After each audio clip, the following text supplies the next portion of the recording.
అందరికీ శనార్థులు ఎట్లున్నారులా అందరు మంచిగా ఉన్నారు కదా.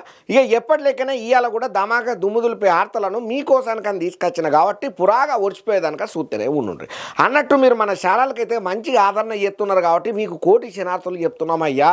మత్తు లైకింగ్ చేస్తున్నారు, సపోర్ట్ చేస్తున్నారు, మంచిగా కామెంట్లు సుతం పెడుతున్నారు కాబట్టి మీకు మళ్ళొకపారి అందనాలు చెప్తున్నారు. ఇంకా కొంతమంది అయితే సబ్స్క్రైబ్ చేసుకోకుండానే చూస్తున్నారయ్యా. మీకు దండం పెడితే కడుపులో తలకాయ పెడితే మన మెగానైన్ ఛానల్ ధమాకా దుమ్ముదులిపే వార్తలను సబ్స్క్రైబ్ చేసుకోండి. గంట గుర్తుని గట్టిగా గుర్తుండ్రి. ఈ వీడియో మీకు నచ్చుతుంది కాబట్టి లైక్ చేయండి, షేర్ చేయండి, ఒక మంచి కామెంట్ సుతం పెట్టుండ్రి. ఇంకా లేట్ చేయకుండా ఇలాంటి వార్తలను దప్పున సురు చేద్దాం పాండ్రి. ఇక కూటమి సర్కారు అధికారంలోకి వచ్చినప్పటి సంది పబ్లిక్ మీద గట్టి ఫోకసే పెట్టింది. అభివృద్ధి సంక్షేమాల మీద గురిపెట్టి పనిచేస్తున్నటువంటి కూటమి సర్కారు ఏ దిక్కుకెంచైనా ఏ తరపుకెంచైనా కూడా ఏ మూలను కూడా గింతంత సందు కూడా లేకుండా వైసీపీకి మొత్తం సిమెంట్ వేసి కప్పినట్టే చెయ్యబట్టింది. వైసీకి ఏమాత్రమన్నా మనం సందు ఇచ్చినామా అందులో జొర్రుతారా నాయన, ఇసంత రమ్మంటే ఇల్లంతా నాదే అన్నట్టు వీళ్ళు చేస్తారు పనులు కాబట్టి వాళ్ళకి ఆ సందు ఇవ్వద్దు. వచ్చేసారి కూడా మనదే, మన కూటమే అధికారంలోకి రావాలి, నిలబడాలి, మన జెండానే ఎగరాలంటే వైసీపీకి షాక్ పెట్టేటట్టు నిర్ణయాలు చంద్రాల సార్ తీసుకుంటున్నాడు. ఇప్పుడు కూటమి సర్కారు చేస్తున్న పనితీరుకు పబ్లిక్ అయితే బమ్మరథమైతే ఆల్మోస్ట్ పట్టేసిండ్రు. మరి ఇంకా చంద్రాల సారు వేగవంతంగా పనులను స్వీకారం చేసుకుంటా కొత్త కొత్త కార్యక్రమాలను షురూ చేయబోతున్నాడట. మరి ఇంకా ఏమయ్యా చంద్రాల సార్ చేసే ఆ పనులంటే ఆర్డర్ ఇచ్చిన చూద్దాం పాండ్రి. ఇక కూటమి సర్కారు అధికారంలోకి వచ్చిన తర్వాత చంద్రబాబు సారు పనితీరులో కానీ ఆయన ప్రవర్తన చేసే విధానంలో కానీ ఆయన మెదిలే తీరులో కానీ శాన్నే తేడాలు కనబడుతున్నది. ఎప్పుడు సంక్షేమ పథకాల గురించి ఎంతవరకు మాట్లాడాలి, ఎంతవరకు ఆలోచన చేయాలనో ఆ స్థాయిలనే ఆలోచన చేసే చంద్రాల సారు ఈసారి మాత్రం కూటమి సర్కారు అధికారంలోకి వచ్చినప్పటి నుంచి సంక్షేమ కార్యక్రమాలకు పథకాలకు పెద్దపీటనే ఎత్తున్నాడు.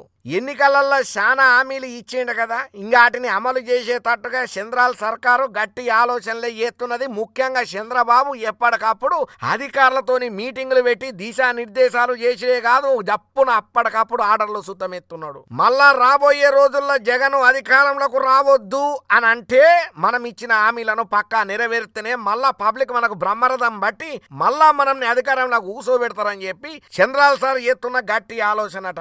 అందుకనే పబ్లిక్ ఇచ్చినటువంటి హామీలలో ఎటువంటి జాప్యం లేకుండా, అవకతవకలు కాకుండా, ఎటువంటి తక్లీఫులు లేకుండా ఇచ్చిన హామీని ఇచ్చినట్టు ఒకరోజు అటు ఇటు పక్కగా చేసి పెట్టాలని చెప్పి చంద్రాల సార్ ఎప్పటికప్పుడు అధికారులకు చెప్తున్న మాటలట. ఇంకా అంతనే కాకుండా అభివృద్ధితో పాటు సంక్షేమానికి కూడా విశేషంగా ప్రాధాన్యత ఇస్తున్నాడయ్యా. ఇప్పుడు మనం ఈ తీరుగా పని చేసుకుంటా పోతేనే వచ్చే ఎన్నికలల్లో మనం గెలుస్తామా ఓడతామా అనే ఆలోచన లేకుండా ధైర్యంగా తడిగుడ్డేసుకొని వండుకున్నా కూడా మనం 100% గెలుస్తామనే ధీమాతోని చంద్రాల సార్ ఉన్నాడట. ఇక అటుపక్కనేమో జగనన్న కంకణం కట్టుకొని కాళ్ళకు బలపాలు కట్టుకొని తిరిగే ప్రయత్నం ముందట వేసుకున్నాడు. రాబోయే రోజులలో పక్కా మనం అధికారంలో కత్తేనే బతికి బట్ట కడతాం, లేకపోతే ఇదే తీరుగా కూటమి సర్కార్ అధికారంలో ఉన్నదంటే మన పని ఖతంరా నాయన, వైసీపీ పార్టీ కనుమరుగౌడు పక్కా ఏపీలు అని చెప్పి గట్టిగానే జగనన్న టీం కూడా గట్టిగానే ఒకటే రూమ్ లో కూర్చొని ఆలోచనలు చేస్తున్నారట. ఇంకా అందుకనే చంద్రాల సార్ అబ్బో వీళ్ళు జర పక్కకు జరిగినామనంటే ఇసంటారంటే ఇల్లంతా నాదే అన్నట్టుకుంటది వైసీపీ పార్టీది, వీళ్ళ లీడర్ పోకడ కూడా గట్టనే ఉంటది కాబట్టి మనం వాళ్ళకు ఛాన్స్ ఇయ్యద్దు. అందుకనే తల్లికి వందనం జప్పును అమలు చేసి చాలా మంది తల్లుల ఖాతాలల్లో పైసలేసిళ్ళు. ఇక ఎన్ని రకాలుగా ఈ తల్లికి వందనం పథకంలలో ప్రత్యర్థులు పన్నాగాల వండి వ్యతిరేకత తెద్దాం అనుకున్నా కూడా ఆటలు సాగలేదు. ఇక పోతే అన్నదాత సుఖీభావ పథకాన్ని కూడా తొందరలోనే అమలు చేయబోతున్నారు. ఏకంగా 45 లక్షల మీదికంచే రైతులకు దీని వల్ల పెద్ద ఎత్తున ప్రయోజనం చేకూరబోతున్నదట. ఇంకోవైపు సుపరిపాలనకు తొలి అడుగు సభలనే బాబు సారు మహిళల కోసానికని చెప్పి ఇంకో పథకానికి సంబంధించి కీలక ప్రకటన చేసింది కదా ఆ టైంలో.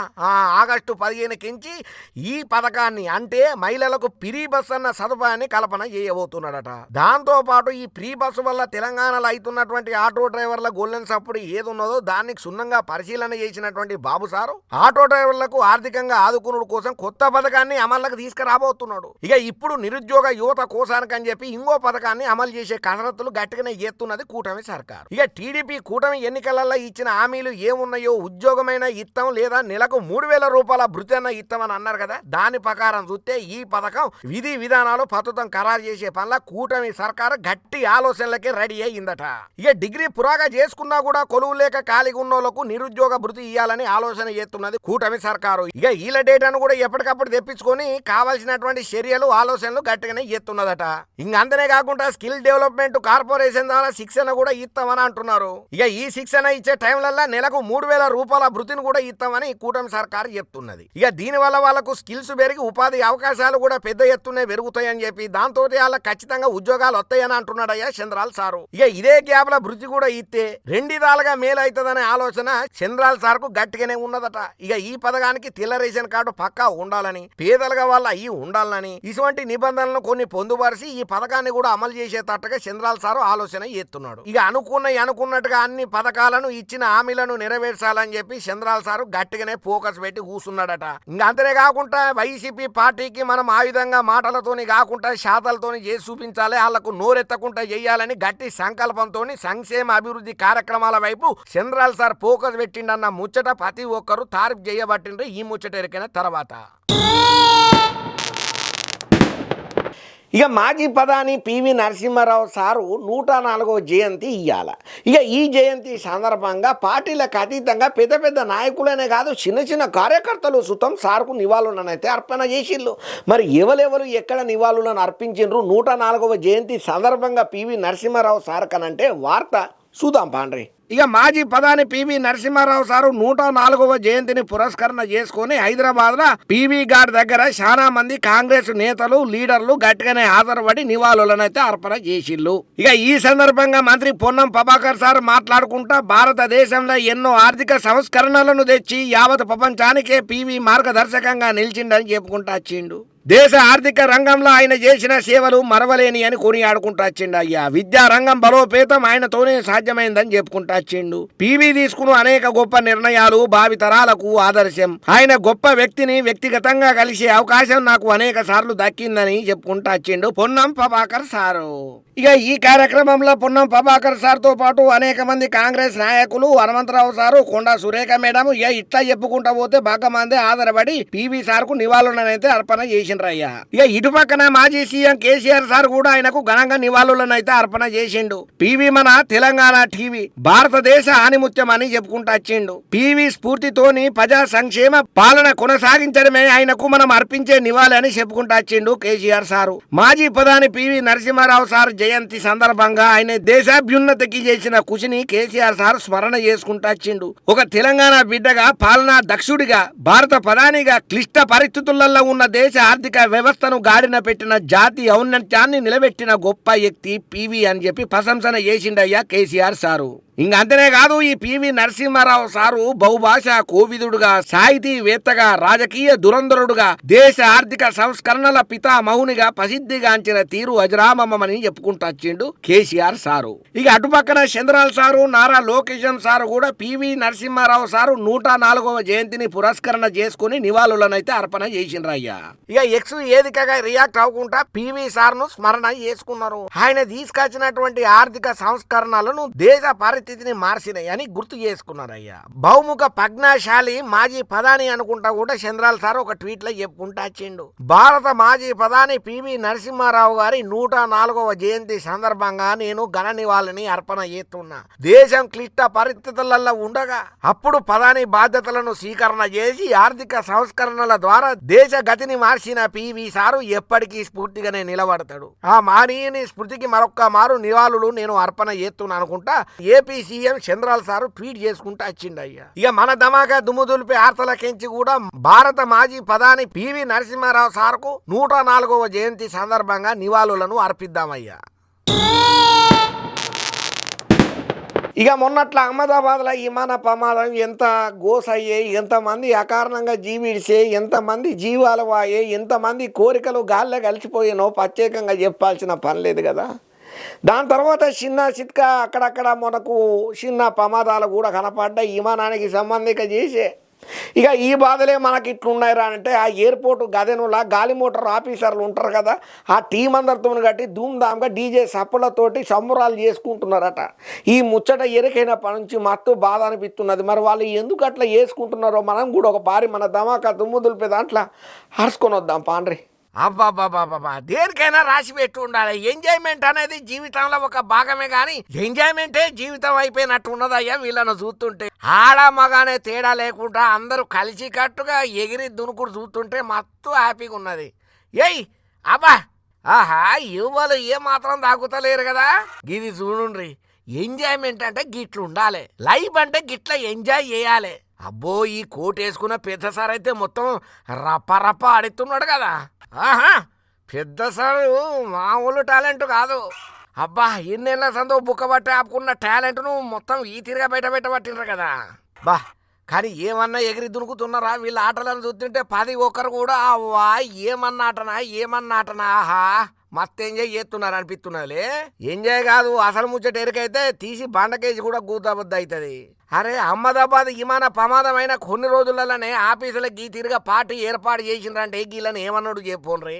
ఇక వీళ్ళిట్లా ఎగిరి దునికే వీడియోను సోషల్ మీడియాలో పోస్ట్ చేసుడుతోని ఈ మాట కాస్త పెద్ద ఆఫీసర్లకు తెలుసుడుతోని ఇమ్మీడియట్ గా జాబ్లకించి రాజీనామా చేయాలని చెప్పి సస్పెండ్ చేసి అవతల నూకినరట. ఇప్పుడు ఈ ముచ్చట సోషల్ మీడియాను షేక్ అయ్యేస్తున్నది. అసలు ముచ్చట ఏమయ్యానంటే, గురుగావ్ల ఎయిర్ ఇండియా ఆఫీసుల జూన్ 20వ తారీఖున గిట్ల డీజే పార్టీని ఏర్పాటు చేసుకుని ధూమ్ ధామ్ గా ఎగిరి దునికినరయ్యా. ఇక ఆఫీసుల డీజే పార్టీని నిర్వహణ చేసిన Air India SATS SVP Sampreet కోటియాను, COO అబ్రహం జకారియా వారం కిందటే ఎయిర్ ఇండియా విమానానికి ప్రమాదమయ్యి 274 మంది చనిపోతే ఆఫీసులో మీరు పార్టీ చేసుకుంటారా బుద్ధి లేనోళ్ళారా అని చెప్పి గట్టిగానే గరానికి వచ్చి తీసి వీళ్ళని అవతలని నూకిండ్రట. అహ్మదాబాద్ లో విమాన ప్రమాదం అయ్యి ఎన్ని రోజులు అవుతున్నది. ఈ మధ్య కాలంలో ఎన్ని విమానాలు అనుకోకుండా ప్రమాదానికి గురయ్యి త్రుటిలో తప్పించుకొని పోయినాయి. గా మాత్రం సోయి లేకుండా వాటి మీద ఫోకస్ పెట్టకుండా గీ తీరుగా డాన్సుల మీద దృష్టి పెడతారు. మీరు గింత నిర్లక్ష్యంగా వివరణ చేస్తారు అని ఇట్లా డాన్సులు కట్టిన వాళ్ళందరినీ తీసావుతాల నూకిండ్రట. ఇగో గిట్లున్న చూడు ఇలా నిర్వాహకం అని చెప్పి సోషల్ మీడియాలో కూడా ఎవరికి దోచినట్టు గట్టిగానే కౌంటర్లు కామెంట్లు అయితే పెట్టబట్టిండ్రయ్యా. ఇక హైదరాబాద్లో ఉన్నటువంటి GHMC ఆఫీస్ దగ్గర జరంత టెన్షన్ వాతావరణమే కనబడుతున్నది. అగ్గో ఏమయ్యా అంతగనమనంటే, అన్నపూర్ణమ్మ క్యాంటీన్ పేర్లను తీసేసి ఇందిరమ్మ క్యాంటీన్లని కొత్తగా పేరు పెడుతున్నామని చెప్పి తెలంగాణ సర్కారు అనౌన్సింగ్ చేసే కదా. ఈ ముచ్చట్లల్లో మత్తు గరానికి వచ్చి లోకమాత అయినటువంటి అన్నపూర్ణమ్మ పేరు ఎట్లా తీస్తారు, మా మనోభావాలు దెబ్బతీసేటట్టే ఉన్నాయి. ఏ ఒక్క తెలంగాణ పబ్లిక్ కూడా దీన్ని ఒప్పుకోరని చెప్పి ధర్నాకు దిగబట్టిండ్రు. మరి ఆ వార్త పురాగా ఏంటిదో మీరే చూడుండ్రి. ఈ అన్నపూర్ణ క్యాంటీన్ల పేరు మార్పు మీద BRS కార్పొరేటర్లు గట్టిగానే ఆందోళనకు దిగినరయ్యా. ఇక ఇవాళ పొద్దుగాల సందే ఈ పంచాయతీ నడుస్తూనే ఉన్నది. GHMC ఆఫీస్ దగ్గర గులాబీ పార్టీ కార్పొరేటర్లు ధర్నాకు గట్టిగానే దిగిండ్రు. 5 రూపాయలకే పేదల కడుపు నింపే అన్నపూర్ణ క్యాంటీన్ల పేరు మార్చాలనే ఆలోచన మీకు ఎట్లా వచ్చింది? అన్నపూర్ణ అంటే లోకమాత, అన్నపూర్ణమ్మ పేరును మీరు మారుతారు. మీ ఇందిరాగాంధీ పేరును ఎట్లా పెట్టుకుంటారు? కేసీఆర్ సార్ ప్రతిష్టాత్మకంగా నిర్వహణ చేసి ఆలోచన చేసి అన్నపూర్ణ అనే పేరు పెడితే మీరు 10 మందిని సంప్రదింపులు చేయకుండా మీ ఇష్టానుసారం మీరు అధికారంలో ఉన్నారని మీరు ఎట్లా పడితే అట్లా పథకాల పేర్లను మార్చుకుంటా పోతారు. అన్నపూర్ణ క్యాంటీన్లను ఇందిరమ్మ క్యాంటీన్లుగా మార్చే హక్కు మీకు ఎవరిచ్చిళ్ళు? గింత కుట్ర జరుగుతా అంటే ఏం చేస్తున్నారు? మా హిందూ మనోభావాలను దెబ్బతీసేటట్టు ఉన్నాయని చెప్పి జరంతా ఉద్రిక్త వాతావరణమే ఏర్పడ్డది అయ్యా. ఇంకా అదే కాకుండా ఈ ముచ్చట్లలో గట్టిగానే మాట్లాడుతున్నాడు BRS కార్పొరేటర్లతోనే కలిసి మంత్రి తలసాని శ్రీనివాస్ యాదవ్ సారు. ఈ సందర్భంగా శ్రీనివాస్ యాదవ్ సార్ కూడా మాట్లాడుకుంటా, జంట నగరాలకు ఎంతో మంది వస్తుంటారు పోతుంటారు, అసంటోళ్లకు కడుపుండి అన్నం పెట్టాలని అన్నపూర్ణ క్యాంటీన్ల పథకాన్ని కేసీఆర్ సార్ తీసుకురాచిండు. అటువంటి పేరును మార్చి వీళ్ళు ఇలా ఇందిరమ్మ పేరు పెట్టుకున్నారంటే ఏమనుడు చెప్పుండ్రి. మీరు అమలు చేసేటువంటి 6 గ్యారెంటీలకు మీరు నచ్చిన పేరు పెట్టుకోండి, ఎవరు కాదన్నారు. కానీ అన్నపూర్ణమ్మ పేరు మార్చి ఇందిరమ్మ పేరు పెట్టుడు ఎంతవరకు కరెక్ట్? మీకు మీరు ఆత్మ పరిశీలన చేసుకున్నారని చెప్పి అనుకుంటా వచ్చిండు. ఆరోగ్యశ్రీ తెచ్చిన రాజశేఖర్ రెడ్డి పేరును మేమేం మార్చలేదే. అధికారంలోకి వచ్చిన సుతం కంటిన్యూ చేసినాం. పేరు మంచుకుంటే పబ్లిక్ ఆమోదం పొందితే దాన్ని కంటిన్యూ చేయాలి కదా, గది కూడా తెలియదా? అన్నపూర్ణ పేరు మార్చాలని సర్కారుకు ఉద్దేశం ఉంటే కౌన్సిల్లో చర్చ పెట్టి ఓటింగ్ చేసి ఎవరికి ఎక్కువ ఉన్నదో డిమాండ్ను బట్టి పేరును ఓకే చేయాలి. కానీ మీ ఇష్టం వచ్చినట్టు మీరు పేర్లు మార్చుకుంటా పోతారు. తిమ్మిని బమ్మిని చేసుడు, బమ్మిని తిమ్మిని చేసుడు ఈ కాంగ్రెస్ పార్టీకి కొత్త ఏం కాదు. మళ్ళీ మేము అధికారంలోకి వస్తే తస్మాత్ జాగ్రత్త, మళ్ళీ మా పేరును మేము రిటర్న్ మార్చుకుంటాము, ఇందిరమ్మ పేరు తీసి అన్నపూర్ణమ్మ క్యాంటీన్ అనే పెట్టుకుంటామని చెప్పి గట్టిగానే కౌంటర్ ఇయ్యబట్టిండు తలసాని శ్రీనివాస్ యాదవ్ సారు. అయితే ఇట్లా కేసీఆర్ సారు ఆలోచన చేసి అన్నపూర్ణ క్యాంటీన్లను పెడితే ఇందిరమ్మ క్యాంటీన్లుగా పేరు మార్చుట్ల రేవంత్ రెడ్డి సార్ మీద గట్టిగానే గరానికి రాబట్టిండ్రు తెలంగాణలో ఉన్నటువంటి కామన్ పబ్లిక్ కూడా. ఈ రేవంత్ రెడ్డి ఎంతసేపు హైకమాండ్ల పేరును సంపాదించుకోనీకి, వాళ్ళ భజన చేయనీకి, వాళ్ళ దగ్గర మార్కులు కొట్టనీకినే ప్రయత్నం చేస్తున్నాడు తప్ప ఒక జగన్మాత అయినటువంటి తల్లి పేరు దిస్తే నాకు ఆ శాపం తగులుతుంది, అది తప్పు కదా అనే ఆలోచన చేయలేకపోతున్నాడు. ఈ తట్టు కంపల్సరీ తగులుతుంది, తెలంగాణ సర్కారుకు దైవశక్తి ఏంటో నిరూపణ అవుతుందని చెప్పి కొంతమంది గట్టిగానే కామెంట్లు పెడుతున్నారు. ఇక ఇవన్నీ వార్తలు పోతూనే ఉంటాయి, అనేటోళ్ళు అంటేనే ఉంటారు, చేసేటోళ్ళు చేస్తూనే ఉంటారు. కానీ మనం మాత్రం ఏం చేయగలుగుతాం? వచ్చిన వార్తలు చదువుకుంటా ఓడు తప్ప.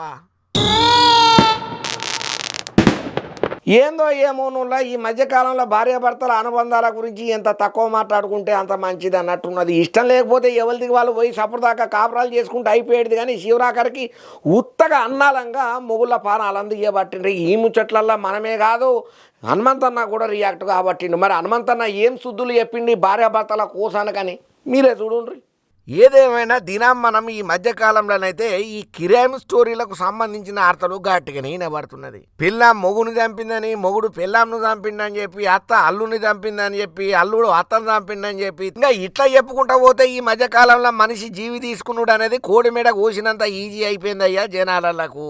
ఇక మరీ ముఖ్యంగా చెప్పాలంటే 3 పిల్లల మధ్యన ఉన్న రిలేషన్ అనేటిదే లేకుండా నువ్వన్నా బతకాలే నేనన్నా బతకాలని పెళ్లి చేసుకునేది కూడా ఇంత గ్రాండ్ గా కావాల్సుకొని సావు కోసమే అన్నట్టుగా కూడా కొందరు ప్రవర్తన చేస్తున్నారు. మరి ఈ క్రైమ్ స్టోరీలు ఎప్పటి సంది అబ్జర్వేషన్ చేస్తున్నాడో ఏమో తెలియదు. కానీ ఉన్నట్టుండి హనుమంత్ అన్న మైక్ ముందరకు వచ్చి లెఫ్ట్ అండ్ రైట్ గట్టిగానే ఇయ్యబట్టిండు, కొన్ని శుద్ధులు కూడా చెప్పబట్టిండు. ఇంతకు హనుమంత్ అన్న ఏం చెప్పిండు అయ్యానంటే నేను చెప్పాను, అన్న నోటితోని స్వయంగా మీరింటేనే మంచుకుంటది. అన్న హనుమంత్ అన్న స్టార్ట్ చేయవే. ఇప్పుడు ఎవరు హరిశ్చంద్రుడు చనిపోతే హరిశ్చంద్రుడు వారు భార్య ఎముడు ఎత్తుకపోతుంటే నా భర్తను కాపాడండి అంటున్నారు. ఇప్పుడు భర్తనే చంపేస్తున్నారు.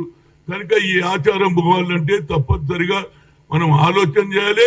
అదే విధంగా నంబర్ 1 సిటీ కావాలంటే ఈ చెడు సాంప్రదాయాన్ని కూడా తప్పనిసరిగా దూరం చేసేసి ఇలాంటి వాతావరణాన్ని చెడగొట్టొద్దని, మహిళలకు ఉండే గౌరవం వాళ్ళకు ఉండాలి, మగవాళ్ళకు ఉండే గౌరవం ఉండాలి, భార్యాభర్తలు కలిసి ఉండాలి, పిల్లలు కూడా తల్లి మీద ప్రేమ చూపించాలి, భార్య భర్త మీద ప్రేమ ఇద్దరు కలిసి ఉన్నప్పుడే సంసారం బాగుంటది. లేకపోతే తల్లిదండ్రులకే చంపేస్తే, తండ్రినే చంపేస్తుంటే పిల్లల భవిష్యత్తు ఏం కాలే, వాళ్ళు కూడా రేపు పెళ్లి అవుతుంది.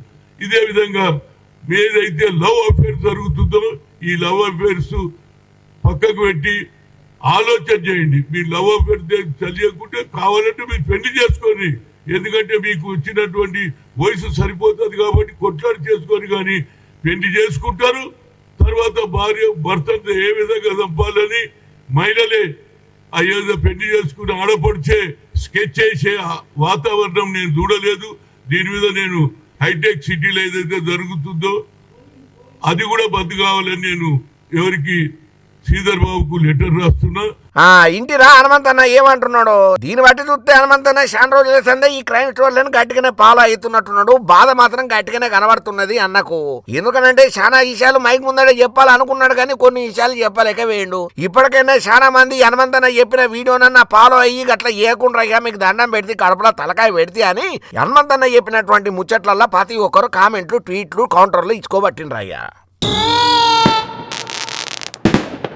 ఇక ఈ మధ్యకాలంలో మొగుళ్ళను చంపే గొల్లెన్ సప్పుళ్ళు ఎక్కువైతున్నాయన్న ముచ్చట్లల్లా భార్య ఒకలను ప్రేమించింది మళ్ళా నాకేడ గండానికి తీసుకొస్తుందో, నన్నెక్కడ కథం పట్టిస్తుంది అనుకుంటున్నాడో ఏమో తెలియదు. కానీ ఒక అన్న పెద్ద మనసును సాటుకున్నాడు. భార్య ప్రేమించిన ఆ పిల్లగానికే నేను చెప్పను, మీరే చూడుండ్రి. ఈ మధ్యకాలంలో మనం దినం ఏదో ఒక వార్తలల్లా చూస్తూనే ఉన్నాం, ఇంటేనే ఉన్నాం. వివాహేతర సంబంధం అని, అక్రమ సంబంధం అని, సుపారీ గ్యాంగుతోని మొగుడిని కథం పట్టించిందన్న ముచ్చట్లు గట్టిగానే వింటున్నాం కదా. మరి ఇసోంటి లొల్లి చేయడం నాకెందుకు అనుకున్నాడో ఏమో తెలియదు. కానీ ఒక మగ మహారాజు చేసిన పనికి ప్రతి ఒక్కరు కితాబులు ఇచ్చి తారీఫ్ చేయబట్టిండ్రయ్యా. పానాలను బచాయించుకున్నందుకు మస్తు ఖుషి కాబట్టిండు గా అన్న కూడా. మరి ఏవయ్యా కథ ఏమనంటే, ఇగో గీడొక అపురూపమైనటువంటి ప్రేమికుల జంట కనబడుతున్నదా? ఇంకేం దిక్కులు చూస్తున్నారు? మార్చుకోండి దండాలు. పిల్లగా మొదలు నువ్వు వెయ్యి. అబ్బో సిగ్గు బాగానే వాడుతున్నారు కదా. నువ్వు పిసి పొల్లగా దండెత్తే గట్ల కింద పడ్డది మెడలకించి తీ మంచిగా ఈ దండనే చక్కగా వేయరాదు నీకు కాపురమెట్ట ఎత్తవరా వారి ఓ అమ్మ వాడు జూనియర్ వాడికి అంత తెలివిలేదు కానీ నువ్వు సీనియర్ కదా నువ్వు వేయి దండ ఒకసారి చూసినరా అక్క మస్తు వేసింది దండ ఇక చూసుకున్నా చాలు కానీ ఇద్దరు చేతులు పట్టుకోండి దగ్గర తీసుకో బాబు అట్లా అది లెక్క దగ్గర తీసుకురా నువ్వు కూడా పట్టుకో అమ్మ మనిషి అది అసలు ముచ్చట ఏమయ్యా పురాగా చెప్పంటే ఉత్తరప్రదేశ్లో కాన్పూర్లో దేహోత్ జిల్లాలో ఓ వివాహేతర సంబంధం ఒకటి బయటపడ్డదయ్యా ఊహించని మలుపు తిరిగింది. అయితే యోగేష్ తివారీ అనే 40 ఏళ్ళ అన్నకు సోని అనే 30 ఏళ్ళ పిల్లతోని 2010లో పెళ్లి అయ్యిందట. ఇక వీళ్ళకు 12 ఏళ్ళ కొడుకు సుతం ఉన్నాడట. అయితే కన్నౌజ్కు చెందినటువంటి వికాస్ ద్వివేది అనేటైన 35 సంవత్సరాలు ఉంటుంది. ఇక ఆ పోరగానితోటి ఇక వీళ్ళ భార్య కొంతకాలంగా అక్రమ సంబంధాన్ని కంటిన్యూ చేస్తున్నదట. ఇక ఈ ముచ్చట ఈమె భర్త అయినటువంటి యోగేష్ కెరకైంది. ఇక భార్యకు చాలా సార్లు నచ్చజెప్పే ప్రయత్నం చేసిన సుతం మేరకు నక్కో మై నైజాతో మై ఉస్తే బాగ్జాతో అని అన్నదో ఏమో తెలియదు కానీ ఇంట్లో జోడాలు లొల్లులు పంచాయతీలు అయితే గట్టిగానే అయ్యేదట. ఇక ఈ అన్నిటిని చూసి ఈ మధ్యకాలంలో జరుగుతున్నటువంటి ఈ క్రైమ్ పంచాయతీలు మొగుళ్లను మట్టుబెట్టే ముచ్చట్లు తెలివైన ఆడోళ్ళు చేసే పనులను ఎరకబట్టుకున్నాడో ఏమో తెలియదు కానీ మొత్తానికైతే నీ మనసుకు నచ్చినంతోనే నేను పెళ్లి చేస్తానని చెప్పి ఊరి పెద్దలను పిలిచి ఒక పంచాయతీ పెట్టి వాళ్ళిద్దరికి ఇట్లా పెళ్లి చేసిండయ్యా పంచాయతీ పెద్దల సమస్య. ఇక ఈ ముచ్చట కాస్త సోషల్ మీడియాలో బాగా వైరల్ అవుతోటి అన్నా నువ్వు గ్రేట్ అన్నా కనీసం నీ పానాలన్నా మిగిలినాయి పోతే ఓనీలే అన్న ఇంకో పెళ్లి చేసుకోవచ్చు అక్కడైతే హ్యాపీగా ఉండని నీ గొప్ప మనసుకు టేకే బోవన్న అని చెప్పి మస్తు కితాబులు ఇచ్చుకుంటా కామెంట్లు పెట్టుకుంటా ఎవరికి తోచినట్టు ట్వీట్లు అయితే గట్టిగానే చేస్తున్నారయ్యా.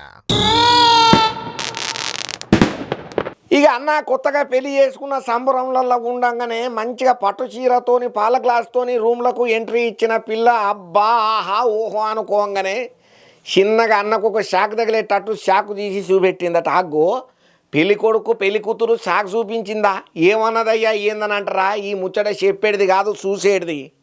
ఇక ఈ మధ్య కాలంలో ప్రత్యేకంగా చెప్పాల్సింది ఏం లేదు భార్య బాధితులు బాగానే పెరుగుతున్నారు దినం. ఇక ఇప్పుడు కూడా గసొంటి ముచ్చటనే చెప్పబోతున్నా ఎందుకంటే ఈ మధ్య కాలంలో ఒక ట్రెండ్ నడుస్తున్నది కదా మొగుళ్లను కడదేర్చేది అనేది. గీ ముచ్చట్లనే ఒక అన్న మన ధమాకా దుముదులు పేర్తలల్లా ఆయనకు ఉన్నటువంటి గొల్లెన్ సప్పుడు గురించి చెప్పనిక మన దాంట్లోకి వచ్చిండు. అన్న చెప్పవే ఏంది నీ గోస? चाकू ली हुई थी मैं सोचा ये चाकू क्यों ली है लेकिन सर मैं जब उसको टच करने गया तो मुझे चाकू कह रहे मतलब धमकी देने लगी कि अगर टच करोगे हम तुमको मार देंगे या तुमको मारेंगे अपने आप को मार देंगे. तो मैं बोला ऐसा क्यों? कह रहा है कि मैं और किसी से प्यार करती हूँ अमन नाम है सर वो रिश्ते में जो है भतीजा लगता था. हाँ लड़की के वो भतीजा लगता था वो मौसी लगती थी. అగనట ఇంటిరా అన్న బాధ ఎట్లున్నదో. ఇక ఏమయ్యా అసలు కథ ఏంది పురాగా స్టోరీ అని అంటే ఉత్తరప్రదేశ్ ప్రయాగ్రాజ్ ప్రాంతానికి చెందినటువంటి నిషాద్ అనే వ్యక్తికి సితార్ అనే ఒక అమ్మాయితోని ఈ మధ్య కాలంలో పెళ్ళయింది అయ్యా. ఇక మొదటి రోజు రాత్రి ఏర్పాట్లను పెద్దోళ్ళు గట్టిగానే ఏర్పాటు చేసిండ్రు. అయితే ఇట్లా శోభనం గదిలోకి పోయిన పెళ్లి కూతురు ఆమె లబ్బే పేరు గురించి మొగుంతోటి వివరంగా చెప్పుకుంటూ వచ్చింది. నేను నా మేనల్లుని పానం కంటే ఎక్కువగా ప్రేమిస్తానా ఇది ఇప్పటిది కాదు ఎప్పటిసందో మా ఇద్దరి మధ్యన ఉన్నటువంటి లవ్ అఫేర్. నేను నా మేనల్లుతోనే లేచిపోతున్నా. ఈ ముచ్చట కనుక నువ్వు ఎవరితోనన్నా చెప్పినవా అనుకో బిడ్డ నీ సంగతి చూడు ఎట్లుంటదో భూమి మీద లేకుండా నూకలు ముట్టకుండా చేస్తాం. అలా ఏమనుకున్నావో నిన్ను కథం పట్టిస్తా అని చెప్పి ఉత్త బెదిరించుడే కాదు చేతుల కత్తి పెట్టుకుని అరెకరం దడిచేటట్టు కూడా చేసిందట. ఇక 3 రోజులు నన్ను భయపెట్టుకుంటూనే ఉన్నది. ఈ 3 రోజులు ఉన్న తర్వాత ఓ రోజు అర్ధరాత్రి పూట గోడ దూకి ఆమె ప్రేమికునితోని బారిపోయిందని చెప్పుకుంటూ వచ్చిండయ్యా కొత్త పెళ్లి కొడుకు. అయితే నా భార్యను కేదార్నాథ్ యాత్రకు తీసుకోమని చెప్పిందని ఈ మధ్య కాలంలో అయినటువంటి రాజా రఘువంశీ హత్య నాకు గుర్తొచ్చి ఆగిపోయినా అని చెప్పుకుంటూ వచ్చిండు పెళ్లి కొడుకు. కానీ నేను 3 రోజులు ఆమె నాతోని రూమ్ లో ఉన్నప్పుడు మస్తు నరకాన్ని అనుభవం చేసిన ఎక్కడ నన్ను చంపుతుందో అని మస్తు భయపడ్డా. నిద్రలేని రాత్రులను గడిపిన పెళ్ళంటేనే నాకు గుండెలా గుణపం కూర్చున్నట్టు అవుతున్నది మస్తు బుగులు పుడుతున్నదని చెప్పి ఆవేదనను గిట్లా వ్యక్తం చేసుకుంటూ వచ్చిండు గీ అన్న. ఏమో ఏమోనులా ఈ రోజులల్లా బతికేటట్టు లేదు ఎవరిని నమ్మేటట్టు లేదు. ఎప్పుడు ఏమవుతుందో ఎవరు చెప్పలేని పరిస్థితి ఉన్నది. శివరాఖరికి మన నీడను సుతం మనం నమ్మలేని రోజులు వచ్చినాయంటే నమ్మశక్యం అయితలేదులా. అబ్బా మొత్తానికైతే ఈ రాజమల్లు తెచ్చిన కాడికి ధమాకా దుమ్ముదులు ప్రార్థనలను పూరాగా ఒడిసగొట్టిండు. ఒడిసిపోయేదానిక మీరు సుతం చూసిలు కాబట్టి మీ అందరికీ కోటి శనార్థులు చెప్పుకుంటా ఇంకనే మంచి మంచి ధమాకా దుమ్ముదులిపి ఆడతలతో నేను అత్తనే ఉంటా అన్నట్టు మీరు మన మెగా9 టీవీ ధమాకా ఛానల్ను సబ్స్క్రైబ్ చేసుకున్నారు కదా, చేసుకోకపోతే చేసుకోండి. అట్టనే వీడియో నచ్చితే లైక్ చేయండి, షేర్ చేయండి, ఒక మంచి కామెంట్ సూతం పెట్టుండ్రి. మళ్ళీ ఇంకిన్ని ధమాకా దుమ్ముదులిపి ఆడతలతో నేను అత్తా.